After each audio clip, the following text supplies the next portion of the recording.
bem, amado, se você trouxe sua Bíblia, eu vou convidar você a abri-la comigo agora, na carta de Paulo aos Colossenses, capítulo 2. Carta de Paulo aos Colossenses, capítulo 2. Eu quero hoje prosseguir com uma série que eu comecei no dia 2 de novembro, no culto das 8h30, uma série de pregações expositivas sobre o livro de Colossenses, a carta de Paulo aos Colossenses. Primeira mensagem dessa série foi pregada há 2 semanas atrás, está disponível no YouTube da Carisma, para quem não a acompanhou. Eu estou pregando hoje a segunda mensagem, no culto das 11 horas, e eu devo pregar ainda mais 2 mensagens nessa série, domingo que vem, dia 23, e no domingo seguinte, dia 30, ambos no culto das 18 horas. Então, as ministrações são em cultos diferentes. Se você só vem em um, você não vai poder, obviamente, acompanhar tudo. A sua opção é, ou você vem também nos outros cultos, não é? Ou você pode acompanhar as outras ministrações a partir do nosso canal no YouTube. Todas elas vão, na semana mesmo, elas entram e ficam à disposição ali. E eu me lembro também que no domingo, há 2 semanas atrás, quando eu preguei a primeira mensagem, eu fiz uma proposta aos irmãos que era justamente a da leitura da carta de Paulo aos Colossenses. Eu não sei quantos fizeram isso, não sei se tem alguém aqui que por acaso ouviu aquela pregação e está fazendo, mas fica a sugestão. A ideia é ler um capítulo de Colossenses por dia. São apenas 4 capítulos, a carta se lê rapidamente. Agora, a ideia é ler os 4 capítulos, então se você começar hoje, domingo, segunda, terça, quarta-feira você lê o 4º capítulo, quinta-feira você começa a ler o 1º capítulo de novo, não é? E isso até o final do mês. Você pode dizer, mas eu vou ler a carta, sei lá quantas, sim, porque você vai se encher da palavra de Deus, né? E para mim tem sido maravilhoso isso, porque eu tenho percebido que algumas passagens de Colossenses, à medida que eu vou lendo novamente, elas se tornam música para mim. Parece que eu consigo captar o ritmo até com que Paulo escreveu essa carta. Então eu queria muito encorajar você, ainda que você não assista ao vivo as outras ministrações, eu te encorajo a fazer essa leitura da carta aos Colossenses e a acompanhar também, se não aqui, presencialmente, pelo menos com as gravações que ficam à disposição depois. Muito bem, Colossenses capítulo 2, eu quero ler com vocês agora os versículos 1 a 5, diz assim a palavra do Senhor: quero que saibam quão grande tem sido a nossa luta por vocês, pelos que moram em Laodiceia e por muitos outros que não me viram face a face. Faço isto para que o coração deles seja consolado e para que eles, vinculados em amor, tenham toda a riqueza da plena convicção do entendimento, para conhecimento do mistério de Deus, que é Cristo, em quem estão ocultos todos os tesouros da sabedoria e do conhecimento. Digo isto a vocês para que ninguém os engane com argumentos falaciosos, porque, embora ausente em pessoa, em espírito estou com vocês, alegrando-me e verificando a boa ordem de vocês e a firmeza da fé que tem em Cristo. Amém, aleluia. Vamos orar? Pai, nós estamos na presença do Senhor com um grande senso de reverência no coração. Pai querido, essa é a Tua palavra, Senhor. Este povo, Pai, que me ouve agora, não veio aqui para me ouvir falar as minhas ideias sobre a carta que o Teu servo Paulo escreveu aos Colossenses. O Teu servo Paulo escreveu essa carta inspirado pelo Teu Espírito Santo. E nós sabemos, Pai, que o alvo do Senhor não se limitava aos Colossenses, mas alcançava também todos aqueles que viriam depois na história. Portanto, Pai, o Teu alvo com essa carta toca também nas nossas vidas e no nosso cotidiano hoje. Esse povo está aqui, meu Deus, para ouvir a Tua voz. E nós estamos, ó Pai, nesse momento, como Moisés, diante da sarça que ardia e não se consumia. Essa sarça é a Tua palavra, Pai. Como Moisés, nós tiramos as nossas sandálias, reconhecendo que a terra que nós estamos pisando é uma terra santa, porque agora o Senhor fala conosco através da Tua palavra. Dá-nos essa atitude correta de coração, e que o Teu Espírito nos guie e nos ensine, para a glória do Teu nome, Pai, em nome de Jesus. Amém. Graças a Deus. Meus irmãos, a carta aos Colossenses, que eu quero expor para vocês nessas pregações, como eu disse já na pregação anterior, ela é uma carta que Paulo escreveu da prisão, quando ele estava preso em Roma, e ele endereça essa carta a uma igreja que nasceu debaixo da esfera do ministério dele, porque foi um discípulo de Paulo, Epáfras, que foi até essa região, onde ficava a cidade de Colossos. A região é justamente onde fica hoje a Turquia, não é? Foi esse amigo e companheiro de Paulo que foi até lá, e pela graça de Deus iniciou a obra de Deus ali, não apenas em Colossos, mas também em duas cidades próximas, Laodiceia e Hierápolis. Paulo mesmo não esteve lá, mas a igreja nasceu debaixo da esfera de influência do ministério dele, não é? Uma igreja, então, que teve início dessa maneira, uma igreja que ele não conhecia pessoalmente, mas pela qual ele sentia um grande peso de responsabilidade, até porque essa era uma igreja que enfrentava, naquele momento, uma ameaça muito séria, e é justamente essa ameaça que leva Paulo a escrever essa carta. Havia um problema na igreja a ser tratado, e há 2 domingos atrás nós aprendemos com isso uma lição importante que Paulo nos dá aqui nessa carta. Quando existe um problema a ser enfrentado, meus queridos, nunca devemos começar pelo problema, porque se você começa pelo problema, você acaba tornando o problema maior do que ele é na verdade. Você tem que começar seguindo o exemplo de Paulo, você tem que começar se lembrando de quem o seu Deus é e de quem você é diante de Deus pela graça de Deus. Foi isso que Paulo fez no primeiro capítulo dessa carta. Nós vimos que Paulo redireciona o foco daquela igreja, trazendo a atenção deles primeiramente para a riqueza da herança que eles possuíam em Cristo.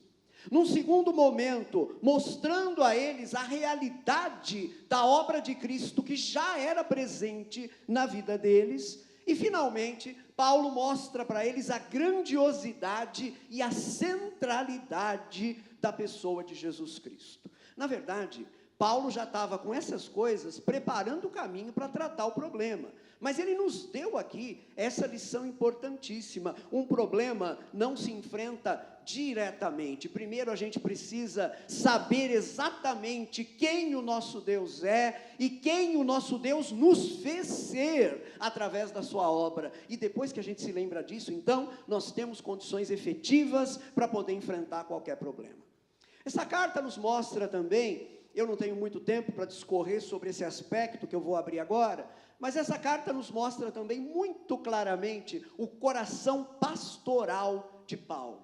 Chamo a atenção de vocês de novo para o primeiro versículo que nós lemos, onde Paulo escreve: quero que saibam quão grande tem sido a nossa luta por vocês, pelos que moram em Laodiceia e por muitos outros que não me viram face a face. A gente se pergunta, lendo isso, que tipo de luta Paulo podia estar travando em favor dos colossenses, se ele está preso em Roma, ele não pode sair dali. A única carta que ele escreve para a igreja é essa carta aqui. Então, como é essa luta que Paulo estava travando por aquela igreja? Bom, se a gente voltar no capítulo 1, fica mais claro. Capítulo 1, versículo 9, diz assim: por esta razão, também nós, desde o dia em que soubemos disso, ou seja, desde o dia em que soubemos da fé e do amor que havia por Jesus naquela igreja, não é? Não deixamos de orar por vocês e de pedir que transbordem do pleno conhecimento da vontade de Deus em toda sabedoria e entendimento espiritual. Vejam então que quando Paulo diz lá no capítulo 2, versículo 1, há uma grande luta que eu tenho travado por vocês, essa era uma luta de oração. E aqui, meus irmãos, nós já temos um princípio fundamental que serve muito bem para quem está no ministério, não é? Quem é pastor, por exemplo, mas que também serve para cada um de nós. Meus queridos, sem oração, a obra de Deus não avança. A oração é central. E quando Paulo diz aqui, não é?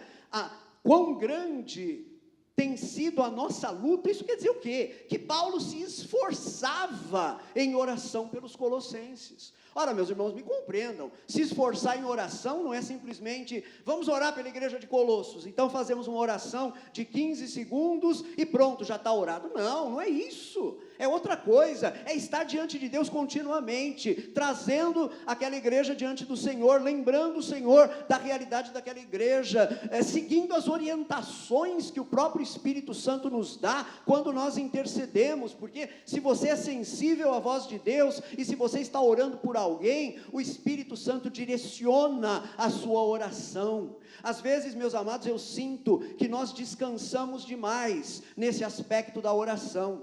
Os nossos ancestrais na fé, eles usavam muito essa expressão, combater em oração, lutar em oração, e vejam, eles estavam sendo bíblicos, porque Paulo está dizendo isso. Então, se você almeja um ministério em qualquer esfera, meu querido irmão, o primeiro lugar em que você tem que ser conhecido e tem que estar presente é na reunião de oração.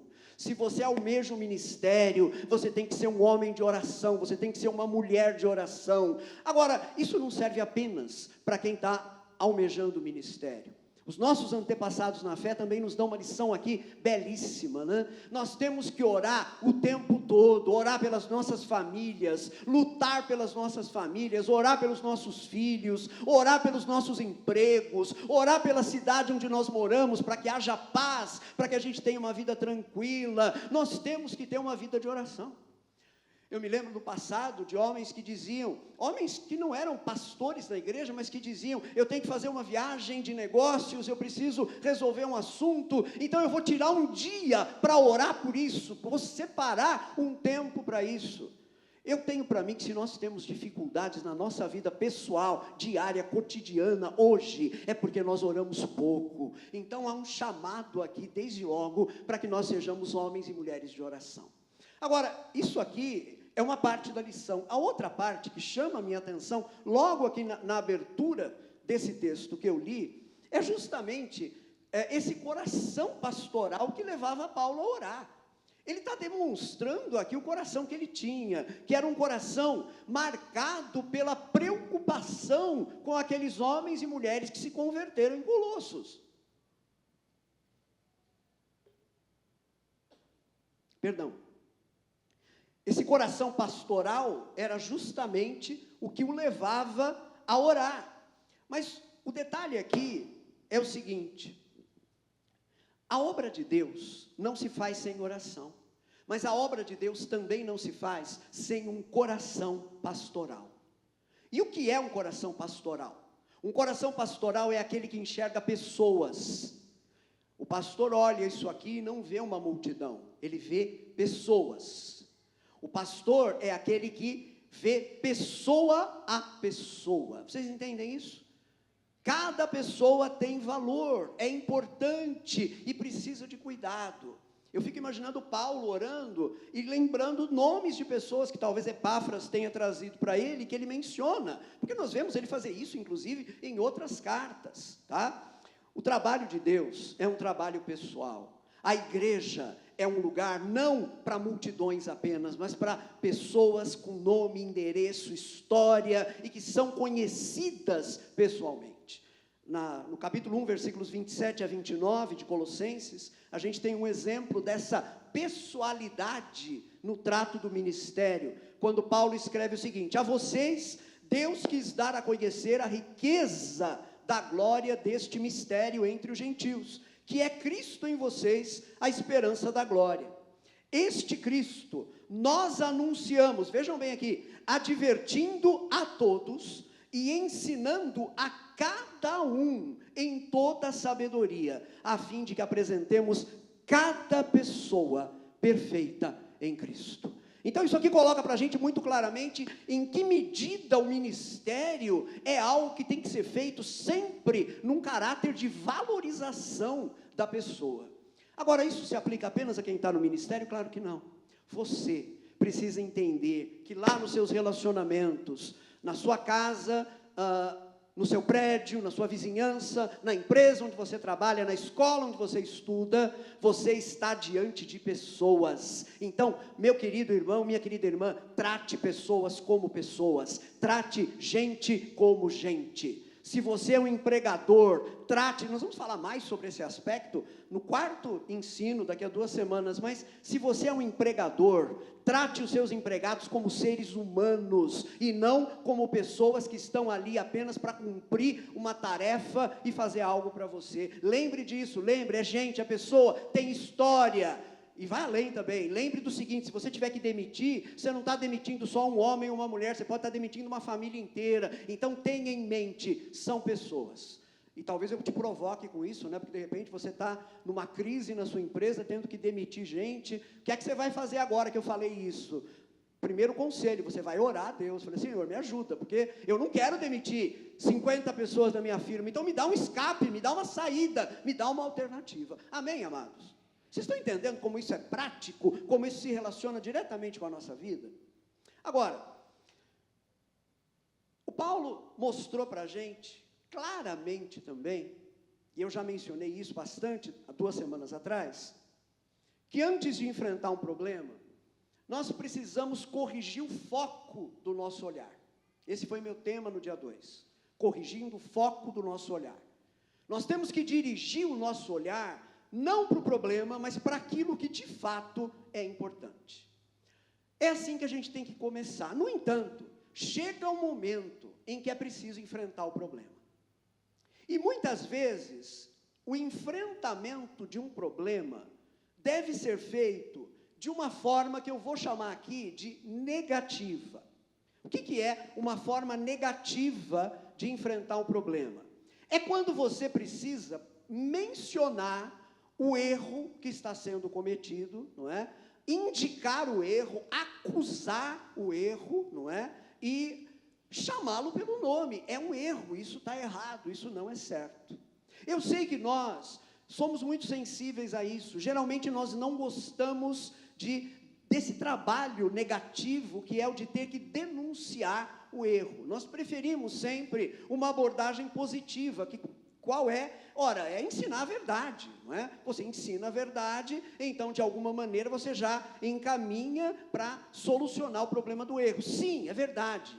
Esse caminho é muito importante, ensinar a verdade é muito importante, e nas 2 últimas pregações, nós vamos analisar o resto da carta e vamos ver isso em ação também. No entanto, há situações em que apenas trabalhar positivamente não resolve. Há situações em que é preciso chamar o erro de erro. Há situações em que é preciso colocar claramente o que é que está errado, dizer claramente tudo. Porque vejam bem, se Paulo, aliás, tem 2 momentos nas cartas de Paulo que ele é muito enfático com relação a isso. Um deles é aqui na carta aos Colossenses. O outro é naquela que foi provavelmente a primeira carta que ele escreveu, que foi a carta aos Gálatas, onde ele também teve que ser muito contundente na denúncia que ele faz do erro que estava acontecendo ali no meio da igreja, não é?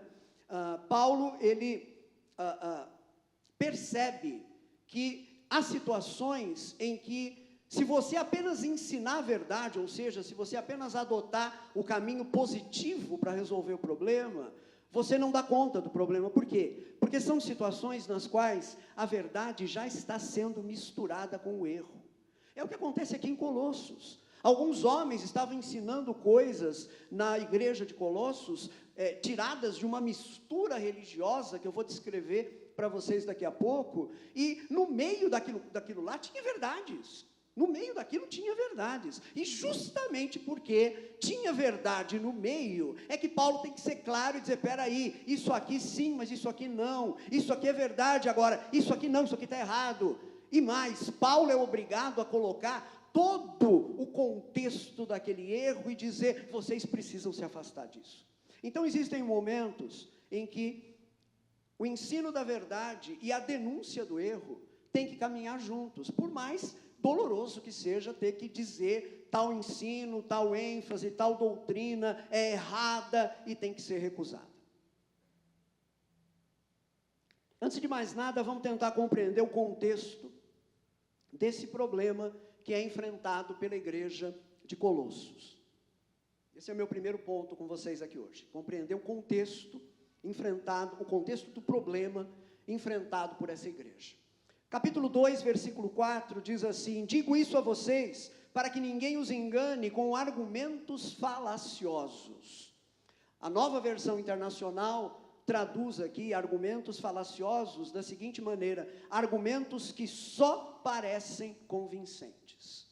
É um problema sério esse, porque os ensinos que estavam sendo divulgados na igreja de Colossos pareciam muito coerentes para as pessoas que vinham daquela mentalidade típica da sociedade grega, como era o caso dos membros da igreja de Colossos. Parecia que fazia sentido, mas na verdade eram argumentos falaciosos, ou seja, era uma mentira que se colocava como verdade. Para a gente compreender isso, me permitam muito rapidamente colocar a coisa num contexto histórico mais amplo. No século IV a.C., um homem que ficou conhecido na história como Alexandre o Grande, ele era rei de um reino que ficava ali a noroeste da Península Grega, na região, o reino da Macedônia, tem uma região que se chama Macedônia até hoje. Alexandre era rei ali, mas esse rapaz, ainda muito jovem, ele começa uma série de campanhas militares muito bem sucedidas, e ele acaba em menos de 10 anos construindo um império gigantesco que englobava toda a Península Grega, o norte da África, ali a parte do Egito, que entrava ali para a Palestina e que chegava, na verdade, para além do Eufrates, né? A tal ponto que o Império de Alexandre desafia aquele que até então era o maior império daquele contexto, o Império Persa, e derrota o Império Persa. Então ele constrói um império. Para vocês terem uma ideia, Alexandre morre quando ele estava planejando chegar até o Ganges, o rio Ganges, quer dizer, ele queria chegar até a Índia, e ele quase chegou junto à Índia na construção desse império gigantesco.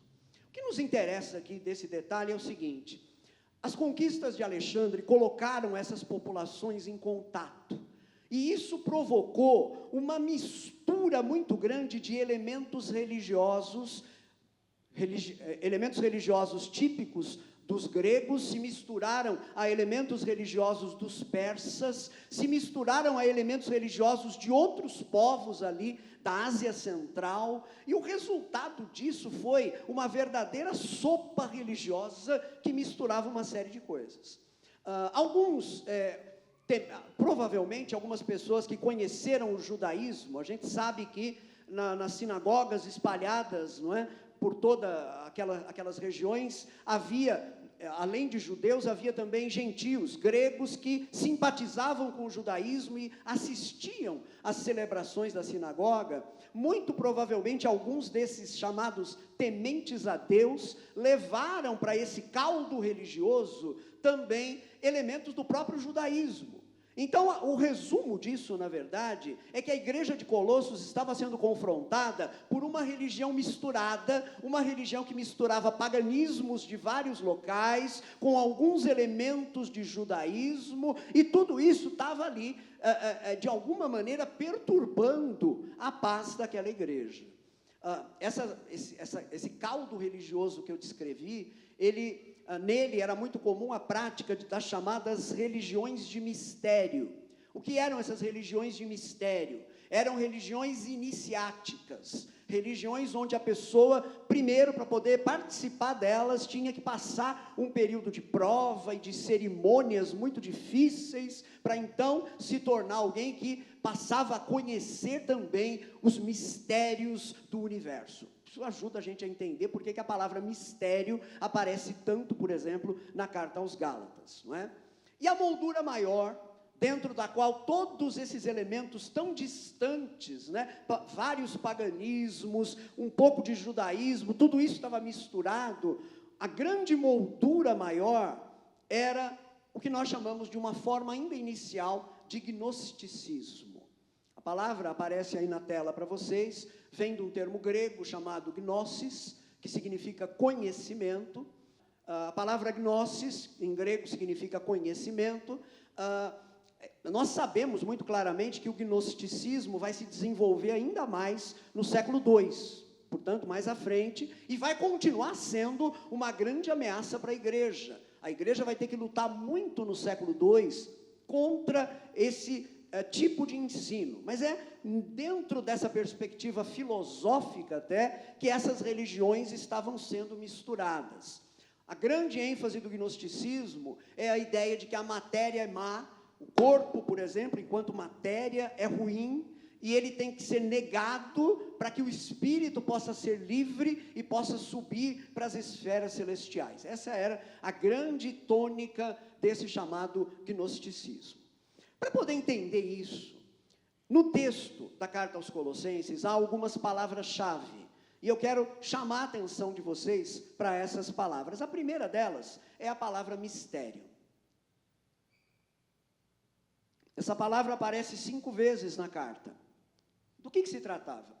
Esses mestres ensinavam o seguinte: para que você possa chegar ao conhecimento do mistério, você precisa obter determinadas senhas, determinadas frases ou palavras que você vai ter que dizer para alguns seres espirituais, para que eles liberem o seu caminho, até você poder chegar lá no que eles chamavam de plenitude, né? Ou seja, até que você possa deixar esse mundo material e chegar nessa realidade plenamente espiritual. Segundo esses mestres, quem viesse até eles e quem fizesse o que eles mandavam, ganharia progressivamente essas senhas para poder se relacionar com essas forças universais, digamos assim, né? Como é que Paulo vai responder a essa questão do chamado mistério? Paulo vai dizer o seguinte: existe um mistério, sim, é verdade, mas o único mistério que existe é Cristo. E mais, esse mistério já não é mais mistério, porque foi revelado. Dê uma olhadinha comigo no capítulo 1, versículos 26 e 27. O mistério que esteve escondido durante séculos e gerações, mas que agora foi manifestado aos seus santos. A estes, Deus quis dar a conhecer a riqueza da glória deste mistério entre os gentios, que é Cristo em vocês, a esperança da glória.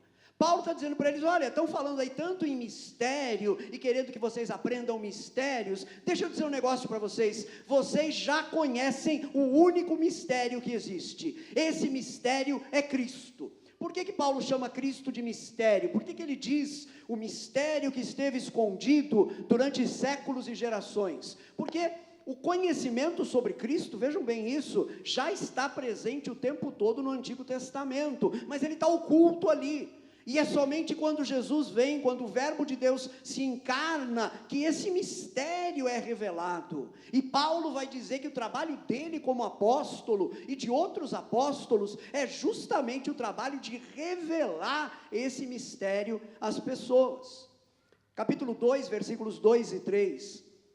Para conhecimento do mistério de Deus, que é Cristo, em quem estão ocultos todos os tesouros da sabedoria e do conhecimento. Mais uma vez, Paulo está sinalizando aqui: não fiquem correndo atrás de supostos guias espirituais, planetários, que vão ajudar vocês a encontrar o mistério. O único que tem todo o mistério em si, todo o segredo da sabedoria e do conhecimento é Cristo, e Cristo já é parte da vida de vocês, Cristo já está na vida de vocês. É isso.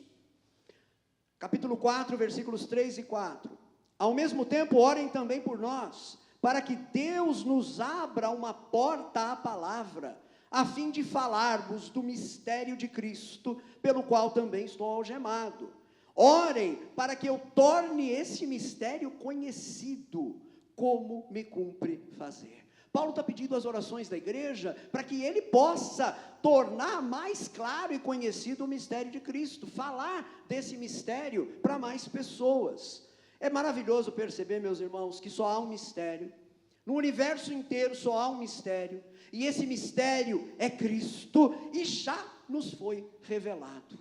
E Paulo mesmo está dizendo aqui: eu quero trabalhar para que mais pessoas cheguem ao conhecimento desse mistério. Em outras palavras, meus irmãos, Deus não trabalha com senhas, Deus não trabalha com mensagens só para os iniciados. Aqui é o seguinte, tudo bem, Deus ama a todos, mas nós aqui a gente tem umas coisas especiais que Deus falou só para nós. No século II, os gnósticos vão dizer isso o tempo todo, e os líderes da igreja vão responder dizendo assim: Deus não revelou nada para um grupinho apenas. O que Deus revelou plenamente em Jesus Cristo. Isso está nas Escrituras Sagradas, e qualquer coisa que não seja Cristo, qualquer coisa que não esteja nas Escrituras Sagradas, é mentira, é diabólico, e nós recusamos. É isso, amados. Então, em primeiro lugar, a palavra mistério. Agora vamos avançar para um outro termo importante, que é plenitude. Plenitude também aparece bastante, 3 vezes na carta. Para aqueles homens que estavam levando a igreja de Colossos para o erro, a plenitude era uma experiência de pleno contato com as esferas divinas. E quando aqueles homens, naquela sociedade, pensavam em contato com as esferas divinas, eles tinham em mente uma coisa muito próxima da chamada astrologia. Eles achavam mesmo que os planetas eram espíritos angelicais que tinham que ser agradados para poder se tornarem favoráveis aos seres humanos, não é? E aí a ideia é que aqueles que praticassem fielmente tudo o que os mestres ordenavam, iriam chegar mais rapidamente a essa experiência plena de contato com essas criaturas espirituais. Qual é a resposta de Paulo? Paulo vai dizer: não existe nenhuma plenitude que não esteja em Jesus Cristo. Toda a plenitude reside em Cristo e apenas em Cristo. E se você está em Cristo, se você é cristão, você já recebeu a plenitude. Por quê? Porque você participa já da plenitude, que é a plenitude de Cristo. Vejam o que Paulo escreve no capítulo 1, versículo 19.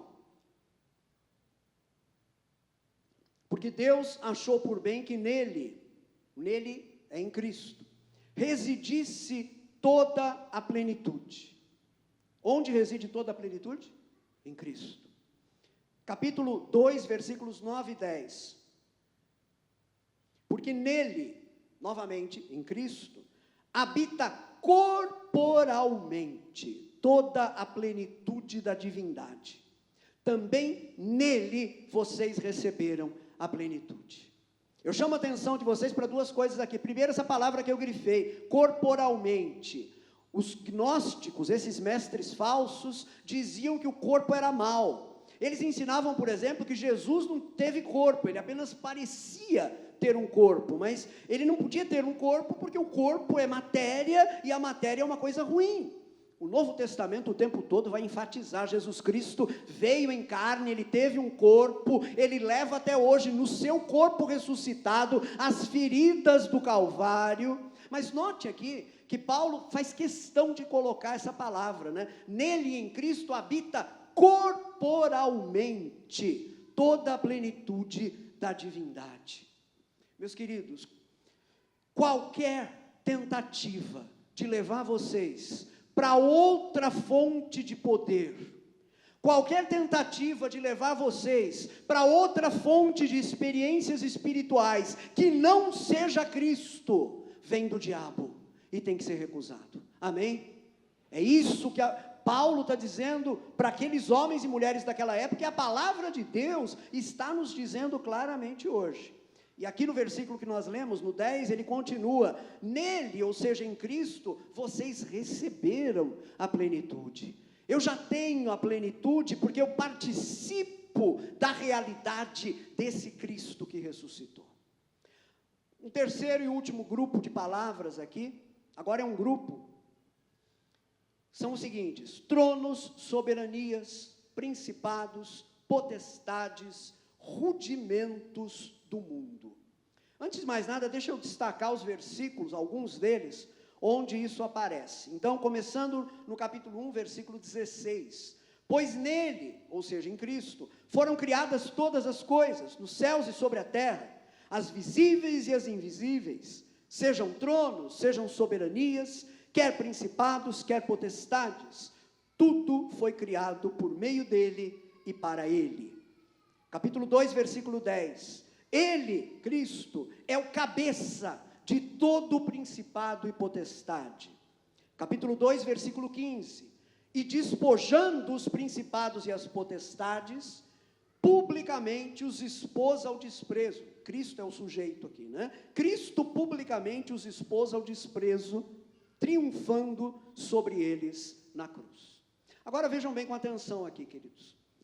Tronos, soberanias, principados e potestades são expressões que vêm do judaísmo e que descrevem as hierarquias angelicais. Nós sabemos, eu não tenho tempo de dar para vocês agora um curso de angelologia, não é? Que é a doutrina dos anjos, mas os anjos foram criados por Deus com hierarquias, não é? Serafins, querubins, arcanjos e outros, né? E essas palavras aqui eram usadas na tradição judaica para descrever esses seres que Deus criou, né? Que nós, e a Bíblia também, vai chamar de anjos, né? Então vejam, naquele caldo cultural que era aquela religião toda misturada que eu descrevi para vocês, entraram também alguns elementos do judaísmo, não é? Elementos que até eram familiares para quem já estava sendo ensinado na doutrina cristã, como é o caso dos Colossenses. Então, essa pequena parte de verdade que estava aqui no meio, de que existem mesmo, não é? Tronos, soberanias, principados e potestades, essa pequena parte de verdade ajudava aquele pessoal a engolir também a pílula da mentira, não é? Veja então como é importante para Paulo esclarecer essas coisas, né?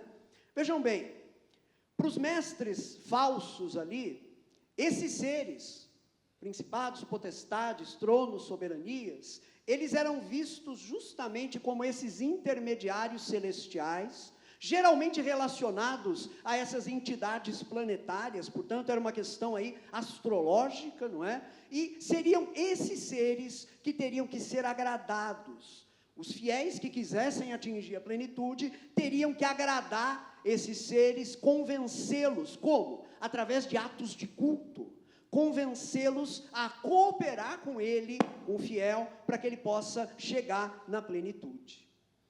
Como é que Paulo lida com isso? Paulo não nega a existência desses principados e potestades. Em outras cartas, inclusive, ele vai dizer, a nossa luta não é contra a carne e contra o sangue, a nossa luta é contra os principados e potestades, os dominadores deste mundo tenebroso que habitam nas regiões celestes. Paulo não está negando isso, porque, meus irmãos, é muito importante, numa era materialista como a nossa, entender que a realidade espiritual é mais real do que a realidade que nós temos diante dos olhos e podemos tocar. Nós somos cercados por um mundo espiritual, e nesse mundo espiritual há anjos e há também anjos caídos, e esses anjos caídos são demônios.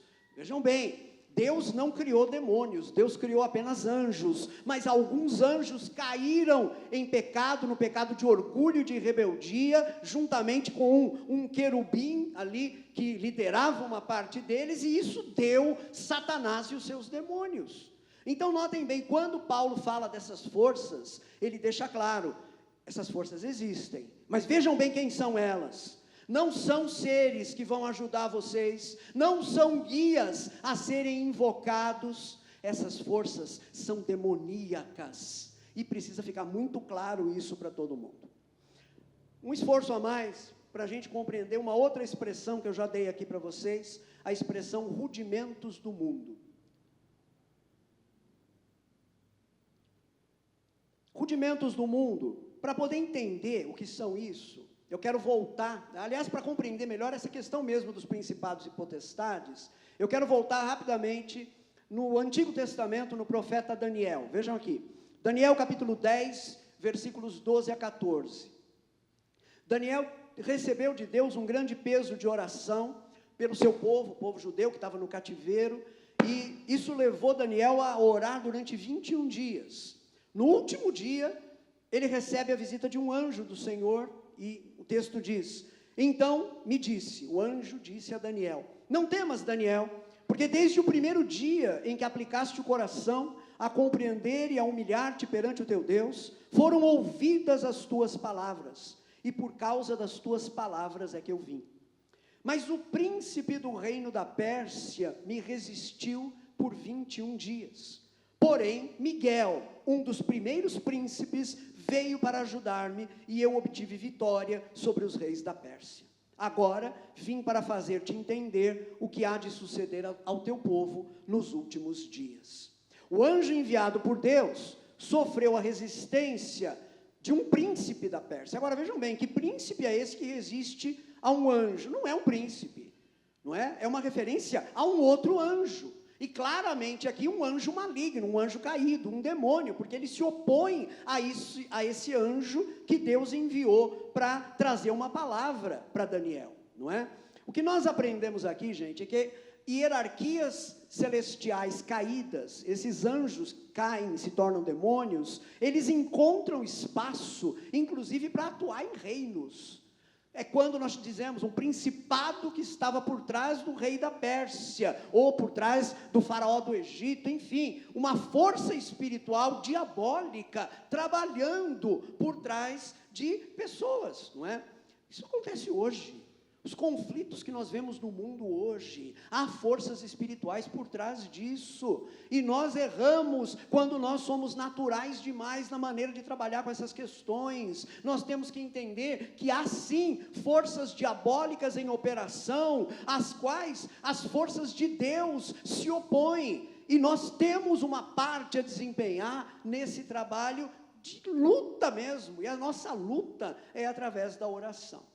Então, sintetizando, como é que Paulo responde, né? Ele vai dizer, esses seres espirituais caídos, eles existem, mas eles não existem de forma independente.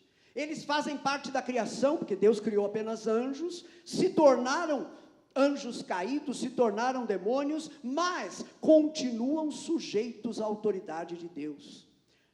Capítulo 2, versículo 10, Cristo é o cabeça de todo principado e potestade. E o que significa aqui a palavra cabeça? Cristo é autoridade sobre todo principado e potestade. E mais importante do que isso, esses poderes malignos, esses anjos que se tornaram demônios, foram derrotados pelo Senhor Jesus na cruz. Capítulo 2, versículo 15, e despojando os principados e as potestades, publicamente os expôs ao desprezo, triunfando sobre eles na cruz. Amém, amados? Precisamos ter clareza, então, quanto a isso. Talvez você me diga, mas Rui, como é que eles foram derrotados se eles continuam agindo? Eles continuam agindo, mas o poder deles foi quebrado, esse é o ponto, não é? Justamente isso, nós não negligenciamos o fato de que os demônios estão operando. Pedro mesmo vai dizer na sua primeira carta, capítulo 5, versículo 8, que o diabo anda ao nosso redor, procurando quem ele pode tragar, mas a verdade é que ele já foi derrotado, e hoje, qualquer trabalho que ele consegue fazer, ele faz apenas se servindo da mentira. Então, meu querido irmão, o diabo só vai ter chance na sua vida se você ouvir as mentiras dele, se você acreditar nas mentiras dele, mas se você responder a ele com a palavra de Deus dizendo, você já está derrotado, o seu dia de condenação ainda não chegou, porque quando o Senhor Jesus voltar, no juízo final, ele vai lançar você e todos os seus colegas no inferno. O seu dia de condenação ainda não chegou, mas você já está derrotado pela obra que Jesus realizou na cruz. É isso, graças a Deus, essa é a perspectiva. Quando Paulo, aliás, escreve aqui sobre rudimentos do mundo, eu também preciso rapidamente mencionar isso, ele está usando aqui uma palavra que era típica daqueles mestres. Principados e potestades, essas palavras eram do judaísmo, não é? Agora não, rudimentos do mundo era uma expressão usada por aqueles mestres, e tem um sentido específico aqui. Vamos dar uma olhada rapidamente apenas em 2 versículos. 2:8 diz, tenham cuidado para que ninguém venha enredá-los com sua filosofia e vãs sutilezas, conforme a tradição dos homens, conforme os rudimentos do mundo, e não segundo Cristo. E no capítulo 2, versículo 20, se vocês morreram com Cristo para os rudimentos do mundo, por que se sujeitam a regras, como se ainda vivessem no mundo? Rudimentos do mundo, no grego a expressão é a expressão stoikeia tu cosmu, que está aí na tela agora para vocês, ela significa, essa expressão grega significa exatamente isso, rudimentos do mundo. Stoikeia é rudimentos e pode ser traduzido como princípios elementares. Não é difícil de entender isso. Vamos ver um uso que a gente faz da expressão rudimentos, por exemplo. Alguém pode dizer assim: eu aprendi com tal professora no primeiro ano primário os rudimentos da escrita. Já ouviram uma expressão assim? O que significa rudimentos da escrita? Vamos substituir agora a palavra rudimentos por princípios elementares. Eu aprendi com a minha professora, Dona Maria Luísa, no ano de 1973, os princípios elementares da escrita. A expressão princípios elementares ou rudimentos descrevia para aqueles mestres as forças elementares do universo, ou seja, aquelas forças que seriam constitutivas da realidade. E, na verdade, essas forças, na cabeça deles, acabavam misturadas a esses principados e potestades. De qualquer maneira, se tratava, então, de seres espirituais que precisariam ser agradados, não é? Para que as pessoas pudessem se sair bem naquilo que desejavam fazer. A resposta de Paulo aqui é muito contundente. Ele vai dizer: aquele que criou todas as coisas, aquele que mantém o universo coeso, não são os tais princípios elementares. Aquele que criou todas as coisas e mantém o universo funcionando é Cristo e apenas Cristo. Porque vejam, tudo foi criado por meio dele e para ele. Ele é antes de todas as coisas, nele tudo subsiste. Ou então vejam no capítulo 2, versículo 9, porque nele habita corporalmente toda a plenitude da divindade. O fundamento da criação está em Cristo e apenas em Cristo. Esses outros princípios elementares não são princípios elementares coisa nenhuma, são uma mentira diabólica e precisam ser recusados. Amém, amados? Eu vou terminar aplicando isso para nós, através de duas lições, a meu ver, bastante simples. A primeira delas é a seguinte: se nós queremos acertar na prática, nós temos que estar certos na doutrina. Se nós queremos acertar na prática, ou seja, na vida cotidiana, se nós queremos viver da forma correta na vida cotidiana, nós temos que estar certos na doutrina.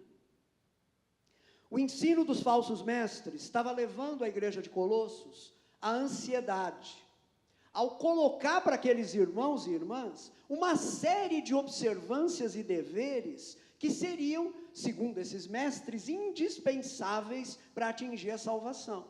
Teriam que obter determinados conhecimentos, né, os tais mistérios, né? E nós já vimos a resposta de Paulo aqui: mistério você já tem, já foi revelado, é Cristo, né? Alguns estavam dizendo que essas pessoas, para poder obter esse conhecimento secreto, teriam que se circuncidar.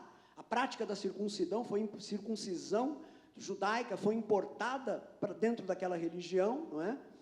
Paulo vai responder no capítulo 2, versículo 11: nele, ou seja, em Cristo, também vocês foram circuncidados, não com uma circuncisão feita por mãos humanas, mas pela remoção do corpo da carne, ou seja, pela remoção da natureza pecaminosa que nós tínhamos. E Paulo vai dizer: essa é a circuncisão de Cristo. Então Paulo está dizendo, nada de dizer que vocês têm que ser circuncidados agora, vocês já foram circuncidados. Onde? No coração, porque Deus tirou de vocês o coração de pedra e colocou em vocês um coração de carne, um coração sensível à voz do Senhor. Essa é a circuncisão de Cristo, é essa circuncisão que nos salva por causa da obra do Senhor. Amém? Vejam a resposta contundente de Paulo, não é? E aí o pessoal estava dizendo lá, não, além de tem também, para poder chegar na plenitude, é preciso também cumprir certos rituais, é preciso observar certos feriados, né? Festas da lua nova, uma prática judaica também, guardar o sábado, não comer determinadas comidas. Paulo vai dizer para aquele povo lá, capítulo 2, versículo 16: portanto, que ninguém julgue vocês por causa de comida ou bebida, ou dia de festa, ou lua nova, ou sábados. Ele está dizendo, nada disso tem valor, vocês já têm o essencial, que é Jesus Cristo. Estavam dizendo lá para aquele povo, que eles precisavam agradar esses seres espirituais, através de atos de culto, chamavam isso de culto aos anjos.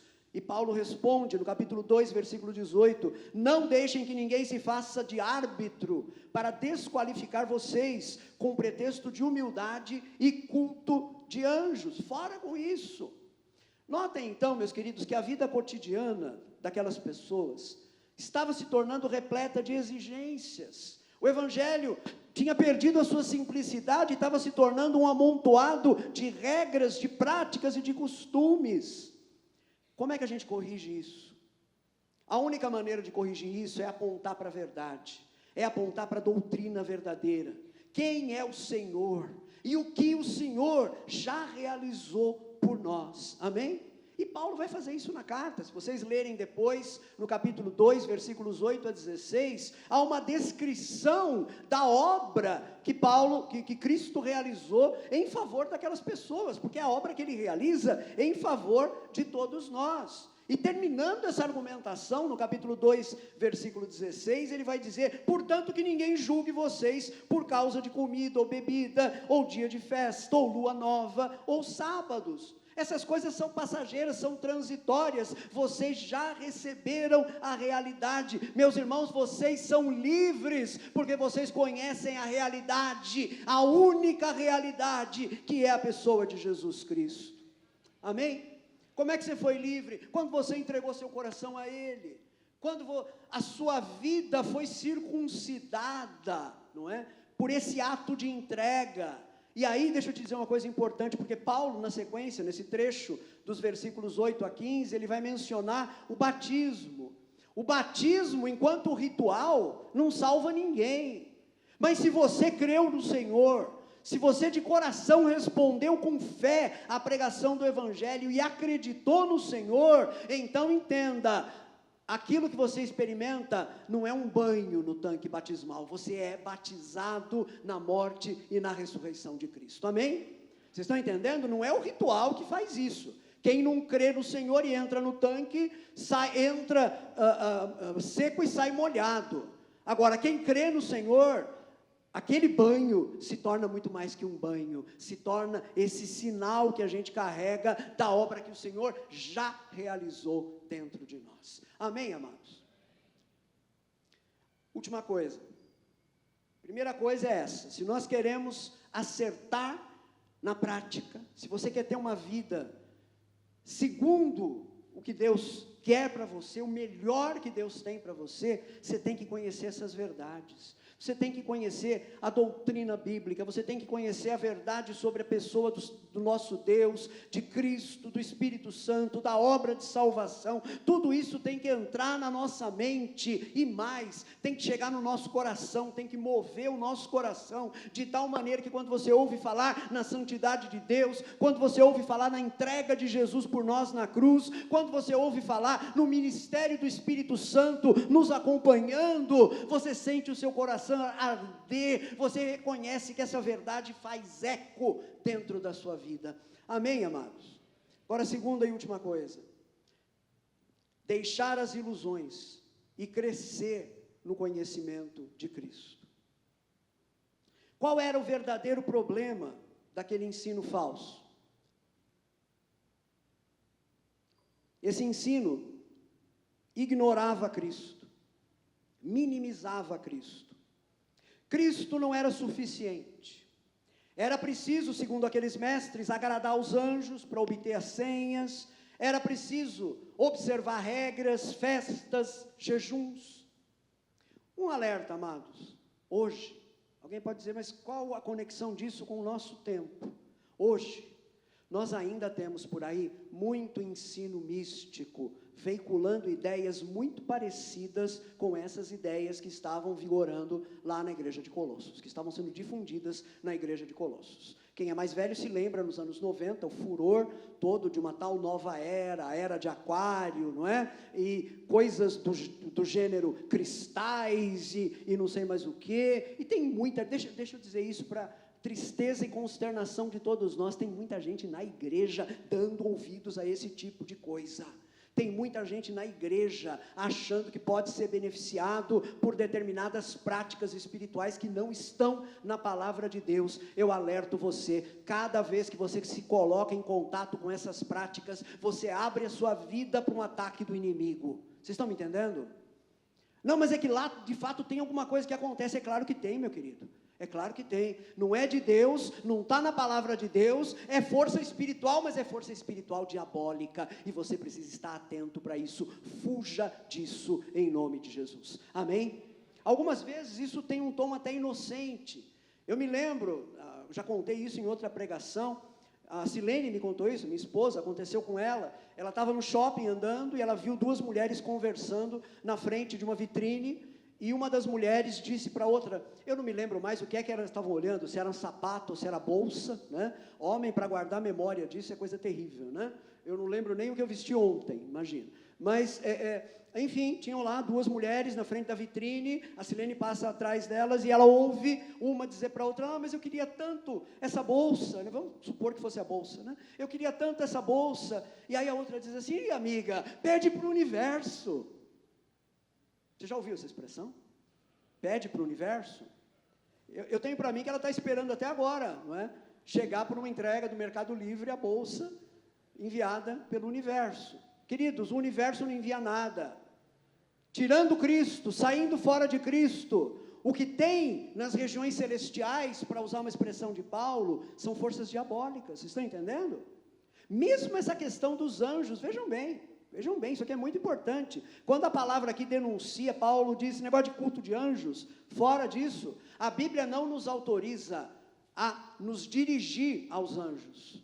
A Bíblia vai nos dizer em Hebreus capítulo 1, versículo 14, que os anjos que não caíram, que não se tornaram demônios, que continuaram fiéis ao Senhor, esses anjos são espíritos ministradores enviados para serviço em favor dos que vão herdar a salvação. Ou seja, são espíritos que ministram para nós, que nos servem, mas não há nenhum exemplo na Bíblia de uma pessoa dirigindo, por exemplo, uma ordem aos anjos ou fazendo orações aos anjos. Pelo contrário, a palavra vai dizer no Salmo 91, porque o Senhor dará ordem aos seus anjos para que te guardem em todos os caminhos, amém? Então não tem oração ao anjo da guarda não, isso é idolatria, isso não existe, isso é engano. Nós não nos dirigimos aos anjos, nós oramos ao nosso Deus, e o nosso Deus, se for preciso, Ele manda um anjo, 1 milhão de anjos, 1 bilhão de anjos, para agir ao nosso favor, mas nossa conversa é com Deus, é com o Senhor e apenas com Ele. Então, meus queridos irmãos, aleluia, vamos deixar as ilusões e vamos crescer no conhecimento de Cristo. Eu acho interessante que Paulo, ele usa as próprias armas dos inimigos aqui nessa carta. Os caras lá falavam o tempo todo em conhecimento. A palavra conhecimento e expressões ligadas aparecem 11 vezes na carta aos Colossenses. Por que isso? Porque Paulo está dizendo, não, sim, é verdade. Tem que ter conhecimento, é preciso conhecer, é preciso crescer no conhecimento. Mas que conhecimento? Conhecimento de quem? Conhecimento de Cristo. Nós temos que conhecer Cristo. O conhecimento de Cristo tem que tomar conta da nossa vida. Capítulo 1, versículo 9, Paulo diz, não deixamos de orar por vocês e de pedir que transbordem do pleno conhecimento da vontade de Deus, em toda a sabedoria e entendimento espiritual. E no capítulo 1, versículo 10, dessa maneira poderão viver de modo digno do Senhor, para o seu inteiro agrado, frutificando em toda boa obra e crescendo no conhecimento de Deus. Amém, amados? Fiquem em pé comigo, por favor.